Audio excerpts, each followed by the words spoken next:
If you do a good apprenticeship, you will learn the secret of trade. That knowledge you have, if you get a young man who did 7 years apprentice, and you find a young man who went to college and make first degree, and they give the guy that did apprentice 1 million and give the other person 10 million. In 1 year, the person that have 1 million will catch up with the graduate with 10 million. Yeah. Because knowledge is money. He will catch up with him. But where many of the traders have problem is if your vision is limited. You start building house in Ajegule, you start buying car, you are not willing to expand your business, and you start feeling what a man has in his pocket is more important than what is in his head. But in my own case, because entrepreneurship was in my DNA, I knew I have to compete in a structured manner. So after following the system which I was trained with, taking apprentice, when those first set of apprentices were going, I started hiring professionals to come and help me run the business, who had gone to university, who had the knowledge of all that I require. At the time, I was the A to Z of the company, the backward and the forwarding agent, the damaging and managing director, the accountant general, everything. I do everything myself. But I know that has limitation. So when you get these guys who came from university, they want you to give them freedom so that they can tell you, no, it doesn't work like that. You need to sell your visions to them. Regarding the fact that you were still working with your uncle at that time, were you being paid? No. My pay is that my uncle fed me and clothed me. That's my pay. Was that the norm then? That's the norm. Okay. Our For how many years? Yeah, because they are expected that what you are supposed to be getting as a pay is what. That's why I tell you that I think he cheated me, because setting me up, supposed to be my pay. Supposed to be all the money should be giving you every month. Maybe you fizzle it away, it's kept for you, and then set you up to be able to start something. Right. Yeah. Right. Amazing story. Really, really inspiring. I What do you mean, think? it has been very but when you were talking about, you mentioned a very important point, which was about your wife. Sure. And I know recently I read one of your interviews where you spoke about the role your wife played in running the business. Let's talk about her. Like, tell me about the things she did in running Coscharis to date. The real truth is that I think I've been blessed with good ladies around me. Coming from my mother first, and my wife was Charity. That's why I so love that name. I also gave my daughter, the only daughter I have, Charity. Because she believes in me. It's also that people need to be convinced on what they want to do. If you think about favor, she did me a favor by marrying me. Because you were broke at the time. When I approached her, my pocket was empty, but my faith was full. So many times it's not the size of your pocket. She's a woman of vision. But she could see ahead. She bought into the vision. Actually, her parents thought she was insane. That made her uncle shot me 3 times. Like gunshot? Gunshot, and say he will kill me. It's like, because her parents are the upper class in our village. It's like area boy going to Adenuga's house to tell him he wants to marry his daughter. He will get the security guy to beat him to death. He will actually think he's insane. So his uncle thought so. He said, look at what my grammar is like there today. Watch what it is in 40-something years ago. I combined alphabet and so my ears was jamming my words. And this was a lady that was going to school. They asked her, what is your frustration?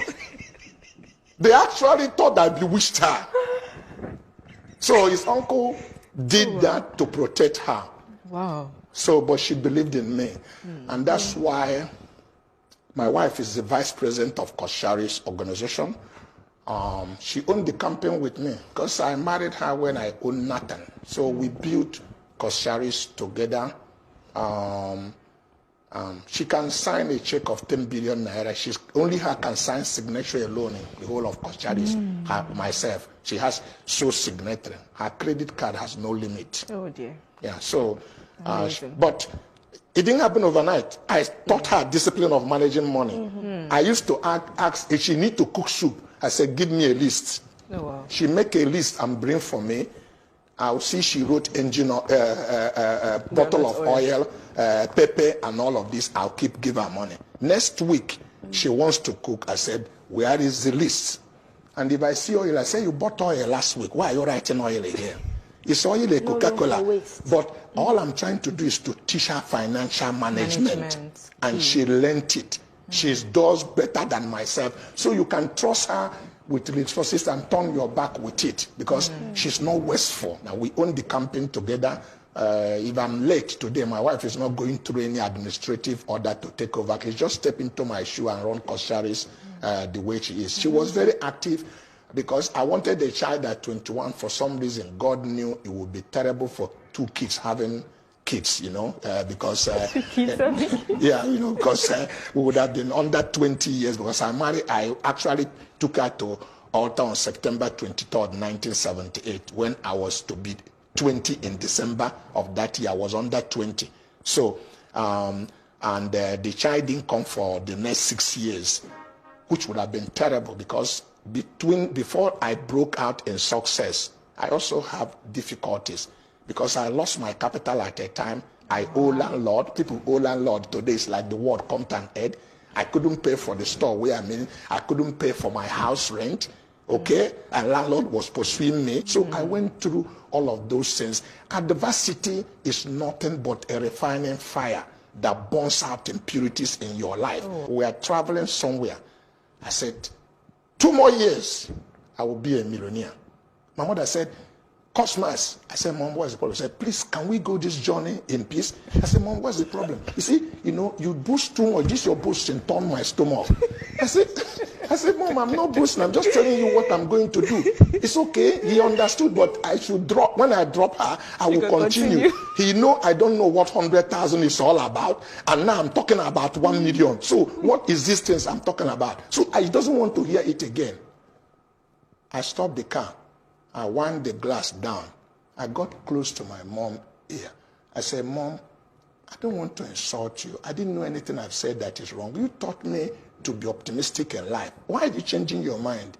2 more years, I will be a millionaire. Do you want to get that? I said, of course. My mother is also a very strong woman. I opened the door. She get down. I jammed the door. My wife said, you are crazy. What are you doing? I said, do you want to get down also? I drop you. And when you have a vision, you are close to a mad person. Because nobody believes you until the thing you claim become a reality. Nobody gives you a chance. So people are always willing not to be misunderstood. The first choicest prerequisite is willingness to be misunderstood. Right. This has been very informative, educative, inspiring, everything good. Unfortunately, we are out of time, but thank you so much for sharing your time and all of your wisdom with us today. Thank you so much. It's my pleasure. Certainly. God bless you all. Thank you for staying with us and hope you were inspired by the conversation. For more conversations of this nature, please follow us on all social media platforms on Facebook, Twitter, Instagram, and YouTube. We are also on DSTV channel 408. From myself and my co-host, Marami. We say thank you for joining. See you next time. All right then, bye.